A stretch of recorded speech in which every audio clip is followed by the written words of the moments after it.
आपकी सबकी खुशनसीबी है कि अल्लाह ने अपने हबीब के वसीले से हमको इस महफिल में आने की तौफीक अता फरमाई। चूंकि बंदा ऐसी महफिलों में आता नहीं है, अल्लाह उसको तौफीक देता है तब आता है। कौन तौफीक देता है बोलो? अल्लाह। वरना ये आप देख नहीं रहे, लोग अपने घरों से तो आए कि हम जा रहे हैं महफिल में, मगर वो कर क्या रहे हैं? वो यहाँ तो नहीं आ रहे हैं। उनकी इतनी बड़ी ये कम नसीबी है कि यहाँ आ गए मगर हुजूर की महफिल में वो नहीं आ पा रहे हैं। कुछ लड़के हैं, उन्होंने इसको तफरीह की जगह समझ लिया है। कुछ बेगैरत बेशरम औरतें हैं, वो वहां मेकअप करके यहाँ पे घूम रही हैं। उन सारे लोगों को तब पता चलेगा कि जब ये लोग इस दुनिया से जाएंगे कि फिर इन्होंने कितना गंदा सौदा किया था, कितना घटिया सौदा किया था। इन्होंने वहां पर भी अपने नफ्स पर, जब अपने नफ्स की हाथों ये लोग गुलाम हो गए, बेकार हो गए, जहां पे इनको अल्लाह से तौबा करनी चाहिए थी। अल्लाह के वलियों के आस्थाने तो इस वजह से हैं कि इनके साथ खड़े होकर ये कहा जाए, ऐ अल्लाह हम तो बड़े गुनहगार हैं मगर तेरा ये नेक बंदा है जिसकी बारगाह में हम खड़े हैं, इसकी बदौलत तू हमको बख्श दे। यही तो हम सुन्नियों का काम है कि हम जब भी कुछ अल्लाह से मांगते हैं तो अल्लाह के प्यारे जो उसके वली हैं, औलिया कराम हैं, उनके सहारे से मांगते हैं। और तौबा करते वक्त भी इनके मज़ारात पर जाते हैं और कहते हैं या अल्लाह हम इन मज़ारात पर खड़े होके तुझसे तौबा करते हैं, तू करम कर दे, क्योंकि हम तो गुनहगार हैं मगर गरीब नवाज तो तेरे वली है ना, इनके सदके से हमें बख्श दे। हम तो गुनहगार हैं मगर कुतुबुद्दीन बख्तियार काकी तो तेरे वली है ना। इन आस्थानों पर जाकर के जिसे अल्लाह की याद आ जाए वो पक्का सुन्नी है, उस पर सुन्नियत को नाज है। और जो ऐसे आस्थानों पर भी मेले झमेले और बदतमीजियों में मुब्तला हो जाए उसका सुन्नियत से कोई ताल्लुक नहीं है, वो तो बेशरम है, बेगैरत है, बेहया है। क्या बात है हजरत, जिंदाबाद जिंदाबाद, वाह वाह वाह। इन आस्थानों को तो हम लोगों ने वसीले के लिए था कि भाई अल्लाह को हम राजी कर लें, मगर यहाँ तो ये सब होने लगा। मैंने भी 12-13 साल से बड़ी महफिलें कर रहा हूँ, मगर ये इस तरह की महफिल पहली जिंदगी में पहली बार देखी है जिसमें लोगों ने इस तरह की माहौल बना रखा है। माफ़अल्लाह, अल्लाह हम सबको माफ फरमाए। चलें, आप शाहनवाज हसन साहब को तो सुनेंगे ही आप, और इसके बाद जाकिर इस्माइली को 2-3 शेर नात के मैं भी पढ़ देता हूँ। इस वजह से पढ़ रहा हूँ कि ये शाहनवाज साहब का मूड ये ठीक नहीं है कि शायद ये तरन्नुम से मान जाए, तकल्लुम से तो माने नहीं। आप जरा जोर से बोले जरा सुभान अल्लाह। ओह, कुछ लोग तो आप भी नहीं बोल रहे। ओ भाई याद रखो जरा, आप जितना अच्छे से सुनोगे हम इतना अच्छे से सुनाएंगे। आपसे सुभान अल्लाह इस वजह से कहलवाते हैं, आपको 90 नेकियां मिलेंगी। नेकी आपके पास कम तो नहीं, ज्यादा है क्या? नेकी नहीं चाहिए? कोई आपके अंदर ऐसा भी आदमी बैठा है जिसे ऐसा लगता हो उसके पास नेकियां ज्यादा हैं, तो जिन्हें ऐसा लगता हो उनके पास कम है, जरा जोर से बोले सुभान अल्लाह।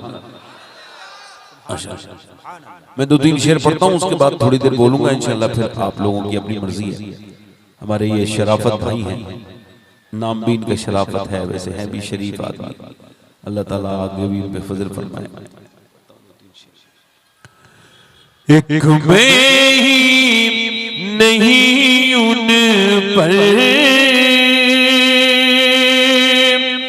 कुर्बान ज़माना है।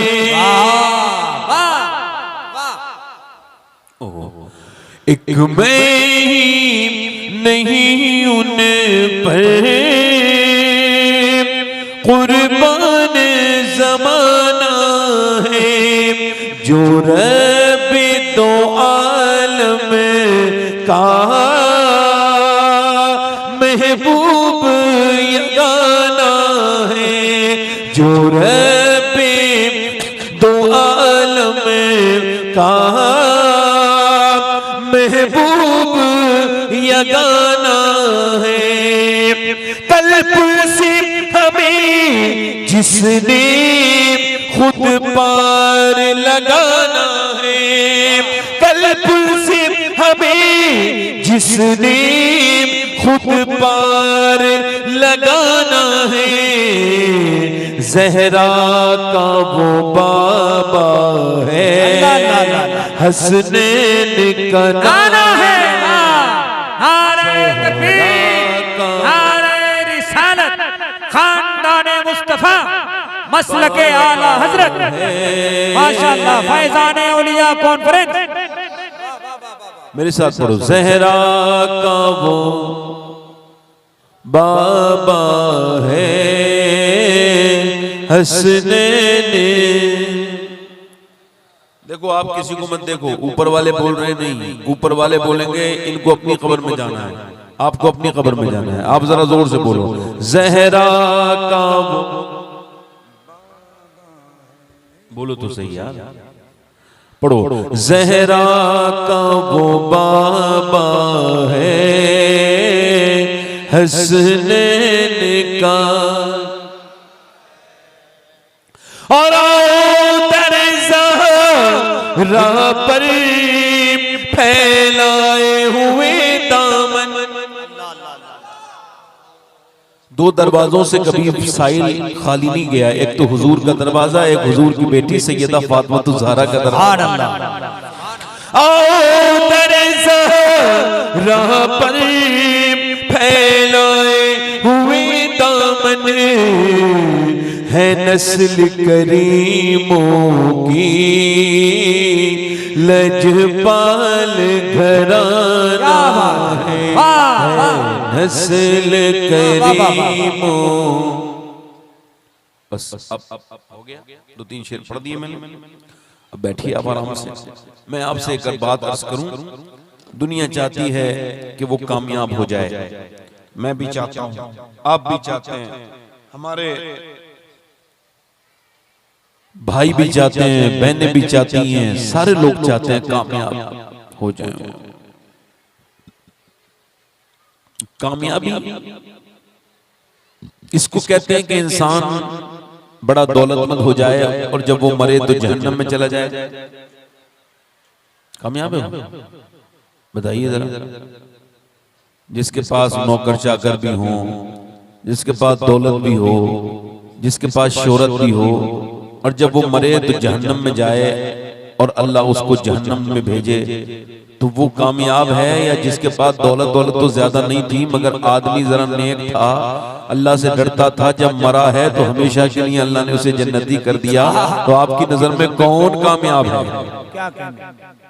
बताइए ना। दुनिया में दो तरीके के मुसलमान रहते हैं। कितने तरीके के? अब उसको ये देखिए कि एक तो वो लड़की है मुसलमानों में, मुसलमानों की बेटी, कि जिससे कहा जा रहा है पर्दा करो फिर भी पर्दा नहीं कर रही है। उसको बताया जा रहा है कि तेरे नबी की हदीस है कि बेपर्दा औरत पे अल्लाह की लानत है, समझ। उसको बताया जा रहा है मेरी बेटी, मेरी बहन, तू अगर पर्दा नहीं करेगी तेरी नस्लें बर्बाद हो जाएंगी, तू बेपर्दा न रहे।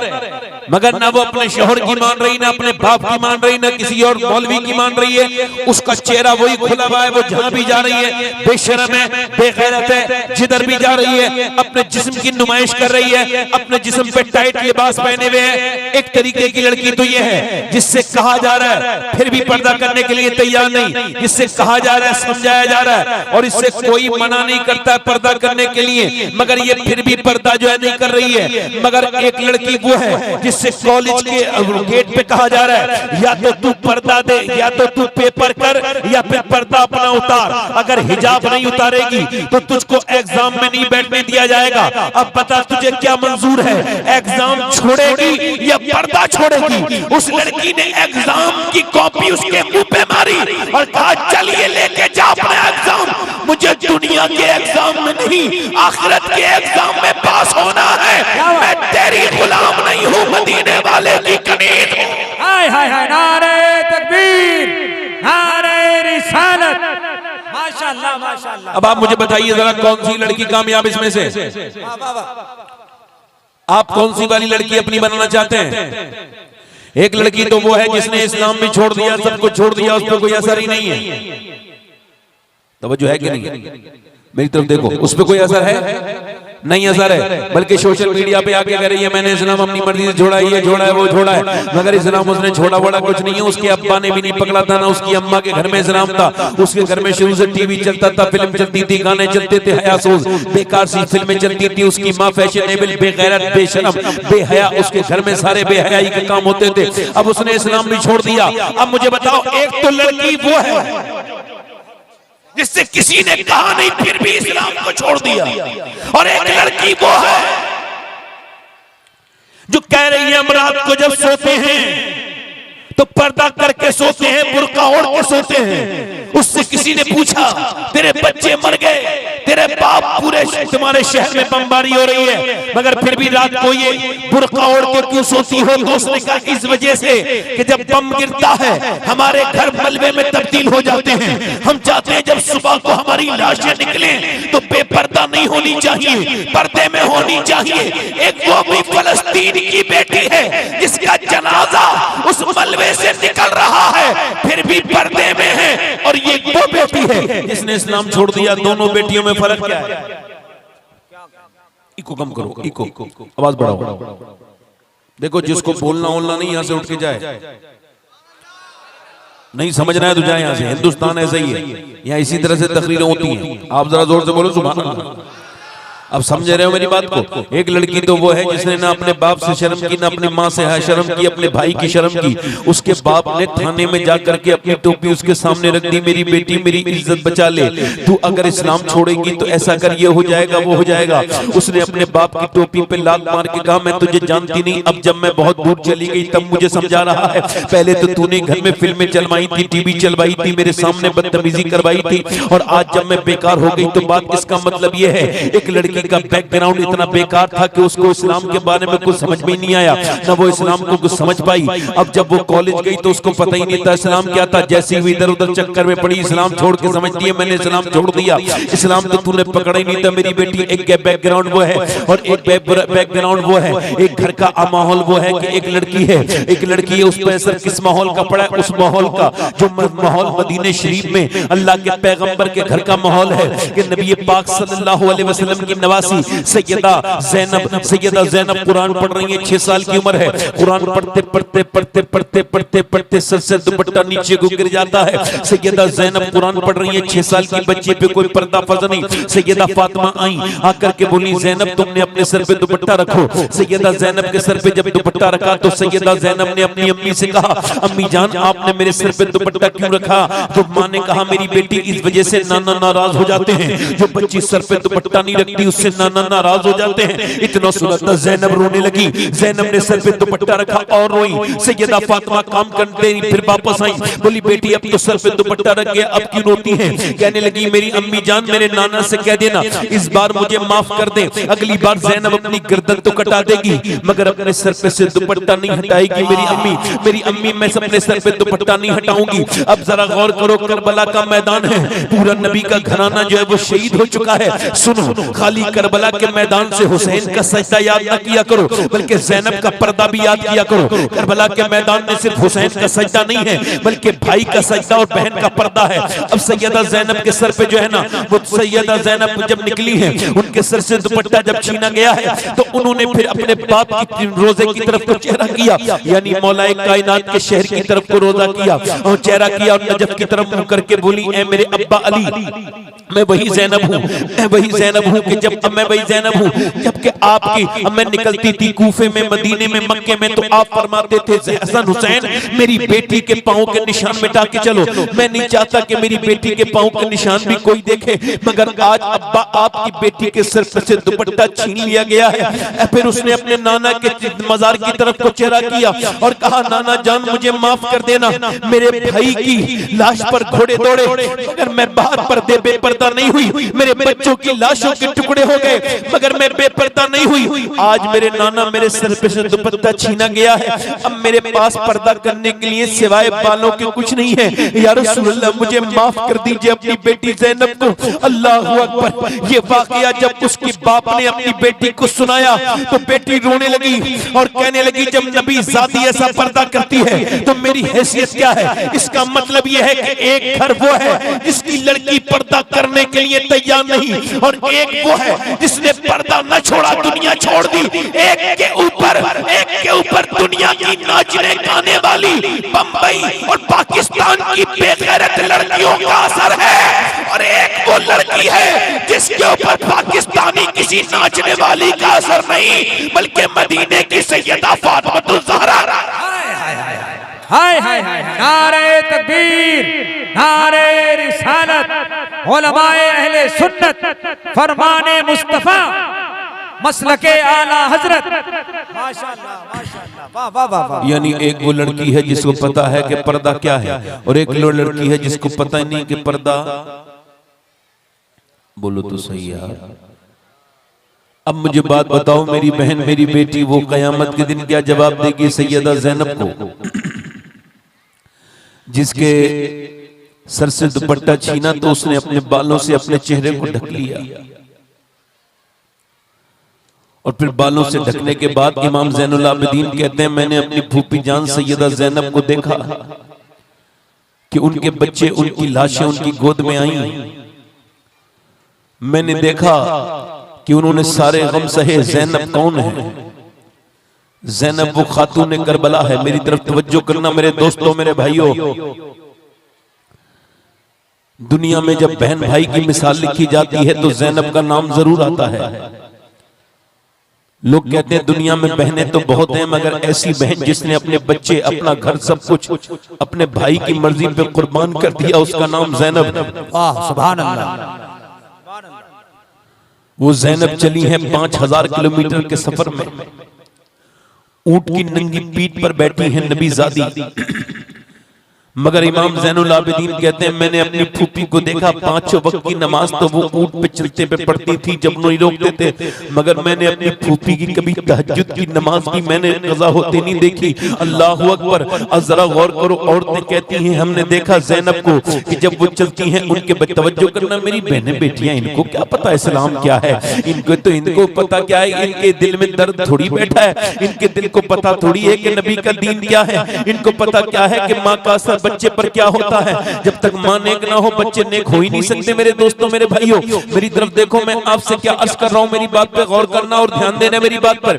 इधर देखो मेरे दोस्तों, मेरे भाइयों, इधर देखो मेरी भाइयों, मेरे जो आपसे कर रहा हूं। इमाम ज़ैनुल आबिदीन फरमाते हैं कि मैंने अपनी फूफी को देखा कि मेरी फूफी ऊंट के ऊपर तहज्जुद की नमाज भी पढ़ लेती है। मेरी फूफी को मैंने 5000 के लंबे सफर में, किलोमीटर के, कभी तहज्जुद की नमाज भी कज़ा होते नहीं देखा। मेरी फूफी रातों को सजदे किया करती थी। मेरी फूफी पूरे पूरे दिन नमाज पढ़ा करती थी। सैयदा ज़ैनब से जब पूछा गया, ज़ैनब इस तरह की नमाज की पाबंदी कि बच्चों की लाशें, आपकी घोड़े उस पे दौड़ रहे हैं और आप करबला में नमाज पढ़ रही हैं, आप भूखी हैं, प्यासी हैं, फिर आप कैदखाने में नमाज पढ़ रही हैं, ये नमाज की पाबंदी कहां से आई? तो ज़ैनब ने आवाज दी, ये किसी और से नहीं सीखा, ये अपनी मां, मैंने अपनी मां सैयदा फातिमा ज़हरा। हाय हाय हाय, वाह वाह वाह वाह, माशाअल्लाह।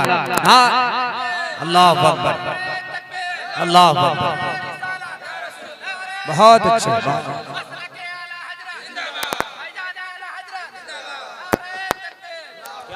इको कम करके भाई आवाज बढ़ाओ, थोड़ा सा इसका आवाज पतला करो, इको कम करो। आप जरा जोर से तो बोलो सुभान अल्लाह।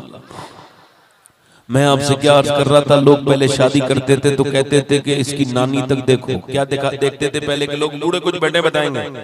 जब शादी करते थे कहते थे ना, जब नानी को चेक करो, नानी नेक होगी तो नवासी भी। आवाज आ रही है? अब तो नहीं चेक करते, अब तो चेक करते हैं नोट कितना है इसके पास। अब ये करते हैं जितना अच्छा नोट होगा उतना अच्छा जहेज मिलेगा। तो अब भाई पैसे ही ले लो, दुल्हन तो नहीं मिलेगी अच्छी वाली। नानी को लोग देखते थे, बिल्कुल ठीक देखते थे, नानी देखनी चाहिए। इस्लाम भी ये कहता है कि नानी देखो।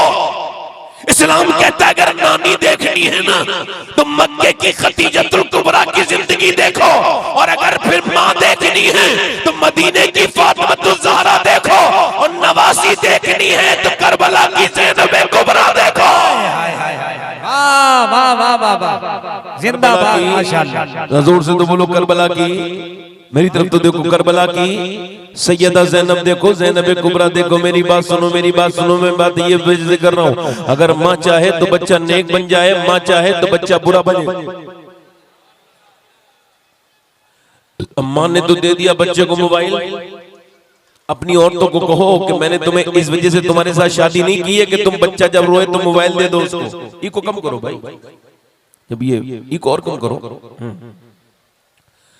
बच्चा रोया, उसको दे दिया मोबाइल।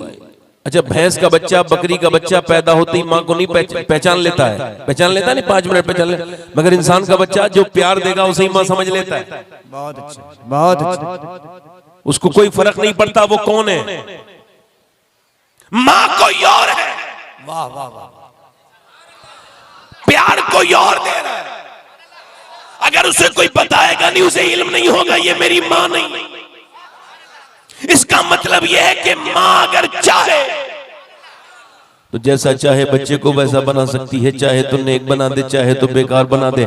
मगर उसकी माँ ने क्या किया, अब आपको बताऊं, कैम्ब्रिज यूनिवर्सिटी ने ये रिसर्च किया है, यूनिवर्सिटी ने, उन्होंने कहा है कि ये जो औरतें अपने बच्चे को रोने पर मोबाइल देती हैं, ये मोबाइल नहीं देती, ड्रग्स देती हैं, ड्रग्स, जहर देती हैं, जहर। ये अपने बच्चों की जिंदगी के साथ खेल रही हैं।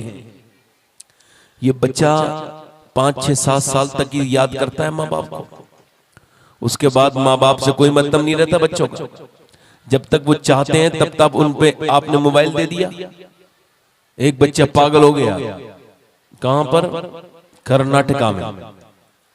जब वो पागल हो गया तो उसको लेके गए अस्पताल में, मुसलमान लड़का था भाई, उससे पूछा, मुसलमान लड़का था तो उससे डॉक्टर पूछ रहा है तेरा नाम, तेरी बाप कहाँ है, 5 साल का बच्चा है, रो के बोला मेरा बाप इस मोबाइल के अंदर है, इसके पबजी के अंदर मेरी माँ रहती है, इसी में मेरा बाप है। और ये कह के बच्चा, जब तो माँ रो के बोली मेरे बेटे मैं तेरी माँ हूं, बच्चे ने माँ की तरफ देखा तक नहीं, पागल हो गया था, मेरी माँ तू नहीं है, मेरी माँ इस मोबाइल के अंदर है। बाप कह रहा है मैं तेरा बाप हूं, मगर बाप ये भूल गया कि जब वो घर को आता था तो उसने कभी बच्चे से बात नहीं की, वो घर में आके भी मोबाइल में लग जाता था, इंस्टाग्राम चलाता था, फेसबुक चलाता था। उसके सामने एक खूबसूरत बच्चा है, अल्लाह किसे देता है बच्चा, बच्चे से बड़ी खिलौना क्या हो सकता है कि बंदा कितना भी थक के आए और अगर बाप से बेटा जाके चिपट जाए तो बाप की सारी थकान दूर, सारी फिक्र दूर। बाप के सीने पर जब बच्चा खेलता है तो कितना सुकून एक बाप को होता है। इस मोबाइल वाले बेवकूफ को क्या पता, इसको तो यही सब पता है कि मोबाइल देखो और अपना काम करो। ये घर में बैठे मोबाइल देख रहा है, इसकी बीवी मोबाइल देख रही है, उधर बच्चे के हाथ में मोबाइल दे दिया। अब जब बच्चा कह रहा है मेरा बाप इसी मोबाइल के अंदर है, इसी पबजी में है, इसी फ्री फायर में है, इसी फला में है, इसी फला में है, माँ रो रही है, बाप रो रहा है। मैंने कहा मेरी बहन अब रोने से कोई फायदा नहीं, वक्त निकल गया, तुमने उसको टाइम दिया नहीं, तुमने उसको नेक बनाने की कोशिश नहीं की, अब वो पागल हो गया। तुमने एक छोटे से बच्चे को मोबाइल देके उसके साथ जुल्म किया, उसका दिमाग ही काम करना बंद कर दिया। जालिम है तू औरत, सुन, तूने उसे मोबाइल के हवाले किया, वो मोबाइल के हवाले हो गया। अगर तूने उसे अल्लाह के हवाले किया होता तो वो अल्लाह के हवाले।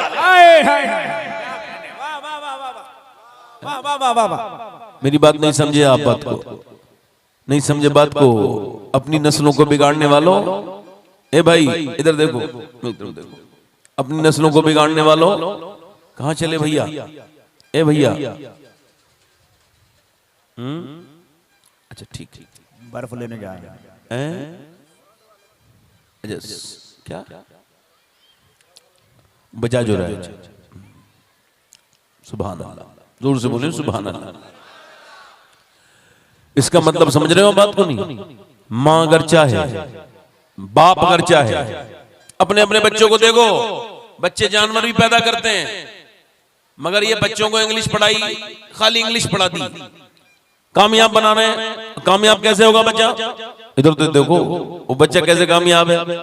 उसने साहब फिजिक्स पढ़ ली, केमिस्ट्री पढ़ ली, उसने बायोलॉजी पढ़ ली, कंप्यूटर देख लिया, मेडिकल साइंस पढ़ लिया, ये पढ़ लिया, वो पढ़ लिया, सब कुछ पढ़ लिया, मगर इस्लाम उसे कामयाब नहीं कहता। उसकी वजह यह है, इंसान तभी बनता है जब उसको एहसास हो कि मैं किसका बेटा हूं, कौन मेरा बाप है। अभी वो चंडीगढ़ यूनिवर्सिटी में एक चंडीगढ़ यूनिवर्सिटी के एक प्रोफेसर का वीडियो वायरल हुआ। शिकायत ये थी अपने माँ को मारता है ये। अब पुलिस ने खुफिया कैमरा लगाया, पता लगा अपनी 80 साल की माँ को प्रोफेसर मारता है, उसके मुंह से खून निकाल देता है, बहुत बुरा मारता है। उसकी बीबी लेक्चरर है, दोनों मिलके मारते हैं। अब मुझे आप बताओ, मैं आपसे पूछना चाह रहा हूं मेरे भाइयों, मेरे दोस्तों, ये बताओ क्या वो जाहिल आदमी था?